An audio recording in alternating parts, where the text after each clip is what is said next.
ધન્યવાદ. ધાંગધ્રા વતી વડીલ શ્રી જેઠાભાઈ ગોપાલભાઈ ભગતને હું વિનંતી કરીશ કે તેઓ મંચ પર આવી અમને સૌને આશીર્વચન આપશે. ધ્રાંગધ્રા વતી 2 શબ્દો.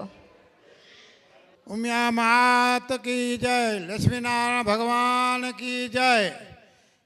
હું તો કાયમ સમાજની ચિંતા કરતો રહું. ચિંતા એક જ છે કે આપણો સમાજ ટૂંકો થતો જાય રહ્યો.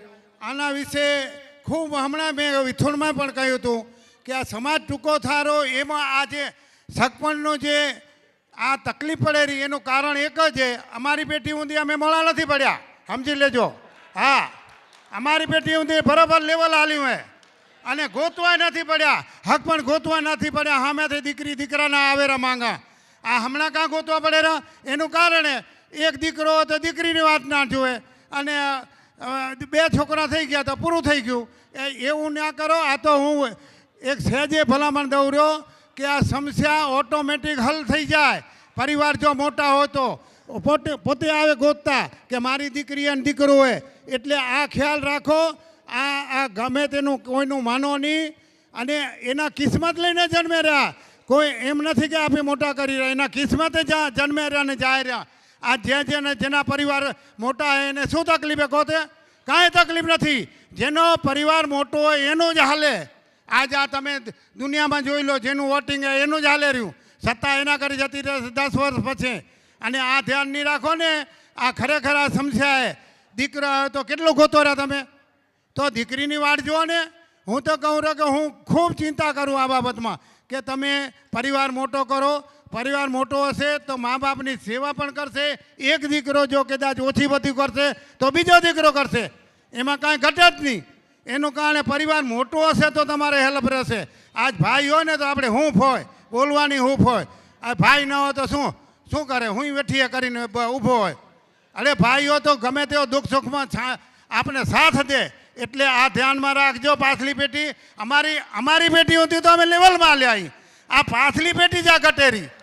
આ ઘટવું ને આજ ખરેખર એમ જો કે આજ આપણા ઘરે શું ઓછું હોય? રહેવાના ઘર એ બધો સાધન એ ધંધા એ બધું હોય તો પછી આમાં ક્યાં ઘટે રહ્યું મને કહો ને, એને હું ઉકેલ કરી દઉં. એટલે આ હું ખૂબ ચિંતા કરું આ બાબતમાં.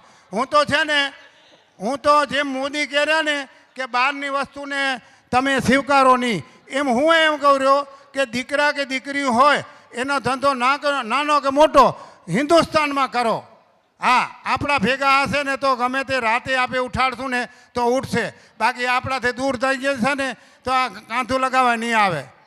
એટલે હું તો કાયમ ચિંતા કરું સમાજની કે સમાજ મોટી હશે તો હાલશે. આ કચ્છમાં સમાજ ટૂંકી થઈ ગઈ તો ઘણા બિચારા ગામમાં કહે છે 15-20 માણ રહ્યા. અને ગામમાં જો સંખ્યા હશે ને તો આપણું હાલશે. આપણો સરપંચ હશે, આપણે ગમે એમ તો આપણો જો સત્તા ઉપર બેઠેલો હશે ને હક કરીને કહેશું કે ભાઈ આ કરી દે. બાકી આપણે સત્તા ઉપર નહીં હોય ને તો આપણે મોડા પડી જશું. આજ આપણે આ ગમે તેવા અહીં ગમે એટલી સંપત્તિ હશે પણ એ કાંઈ કામ નહીં આવે જો તમારા ઘરે સંખ્યાબળ ઘટી જશે. તો અમે તો બધાને કહી રહ્યા, જો આપણે આશીર્વાદમાં રૂપ કહ્યું કે જો મગજમાં એવું હોય ને ગભરામણ ન હોય તો જ તલવાર ખણાય.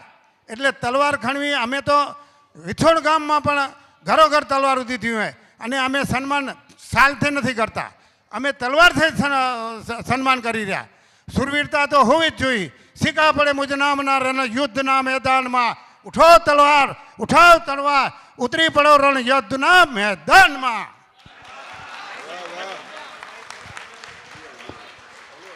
ખૂબ ખૂબ ધન્યવાદ જેઠા બાપા.